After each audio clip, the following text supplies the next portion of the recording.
So my love of guitar making really started with my granddad. He was always showing me things, we were always using tools, taking things apart in his workshop, and it sort of started out just like that really. And then once I started playing guitar, I mean, it was a natural progression to just be like, let's make a guitar.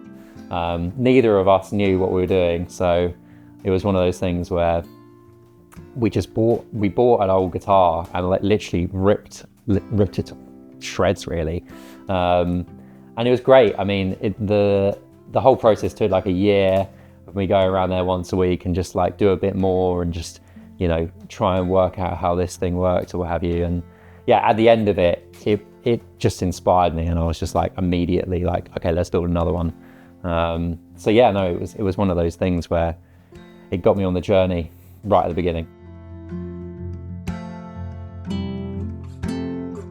I just wanted to make guitars all the time, and I was obsessed like watching YouTube videos. It was like the early days of YouTube where like there was people just posting videos of them just working their workshop, not really high production, but you just, you know, you're trying to work something out and they just have a video. So I just go watch it, and I got to about 16 and I was like, right, I need to go and do something after school.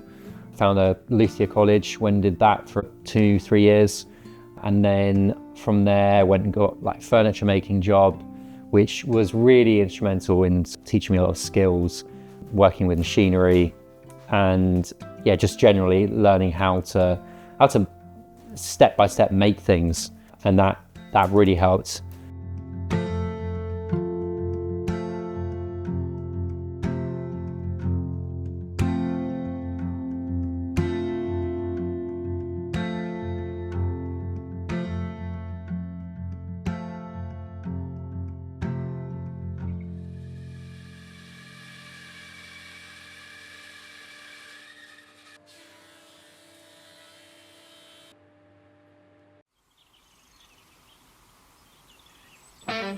Went to a guitar shop and started doing their setups and things. Again, loads of learning there. You think you know something and then you're like, oh wow, I don't know anything.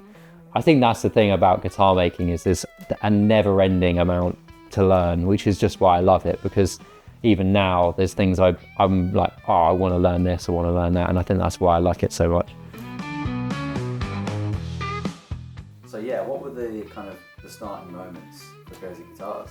Yeah, I mean, so I was starting to build up a client base of my own, and I had a shed at the bottom of my parents' garden, and yeah, I just started working on these instruments in there. We spent a lot of time sort of videoing, which was really fun, trying to get really cool content of me working on guitars, which then started to spark an idea of like, oh, maybe this could actually become something. And so yeah, it was something where around the end of 2019, start of 2020, put the wheels in place to begin Kersey Guitars. But I didn't realise that 2020 was going to be quite as rocky a year.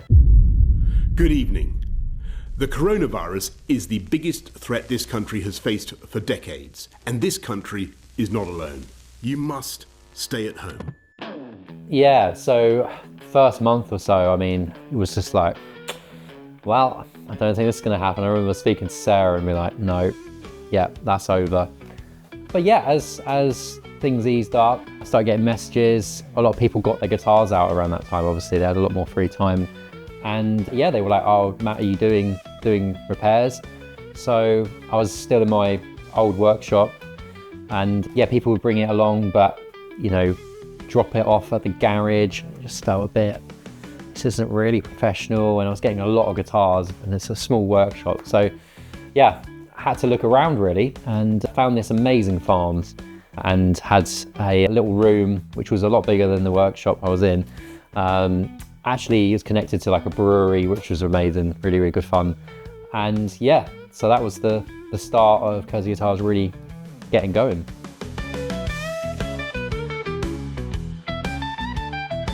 Yeah, so I mean, once we moved in, it was really just about, you know, let's make this work. So I was starting to take on like spray jobs, and actually, funny enough, this unit, which we're now in, we moved into, my friend Pete, this was his unit, and he sort of allowed me to sort of slowly merge into this place.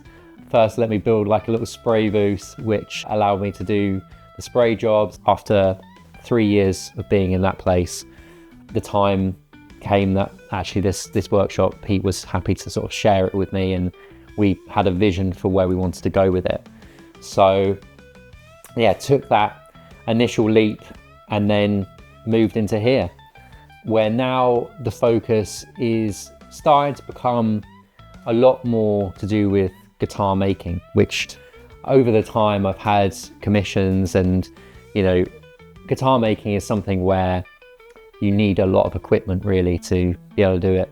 And this workshop was now allowing me to invest in, you know, more tools that would aid me to make guitars more efficiently and better. So yeah, that's kind of how the business has evolved.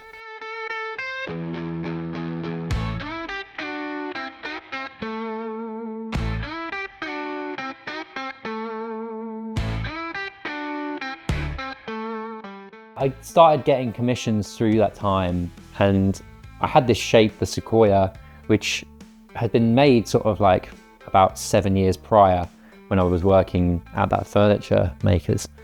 And this guitar has sort of followed me, and I've done variations of it along the way. And the wheels were moving, and we moved into this workshop.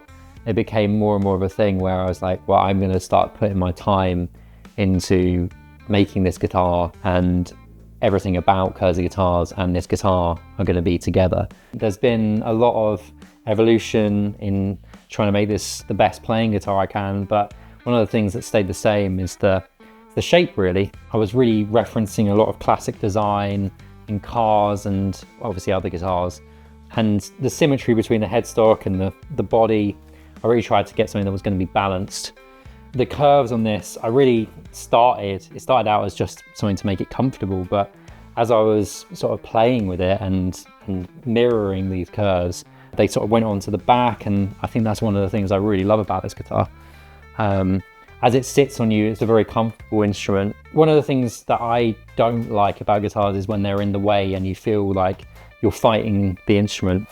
So as I built this for me as an original instrument, I try to get rid of that so that when you sit down, it's easy, you don't have to think. Matching all this, I try and put the best quality parts. So for this, we've got machine heads made by Goto, they're locking, and then we've got Tone Pros in the bridge, which again is locking and just keeps you nice and tuned. The electrics, again, keeping it simple because I want someone to be able to service this. If you take it to a guitar shop, they can just work on it and it's easy for them. So everything just comes out from the front and it's a nice easy guitar to work on. The other thing is that obviously the neck is probably the most important thing actually on the instrument. How you sit with the guitar and play it really comes down to how you interface with it.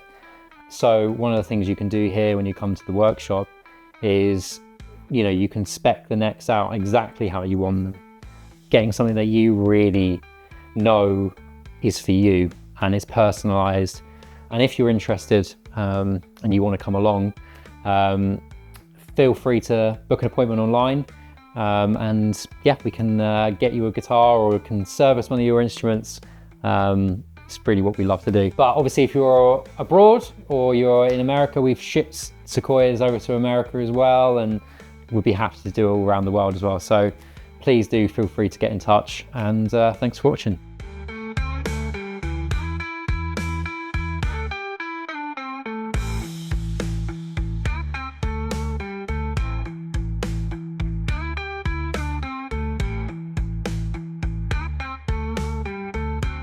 Come on then, boy, let's go. So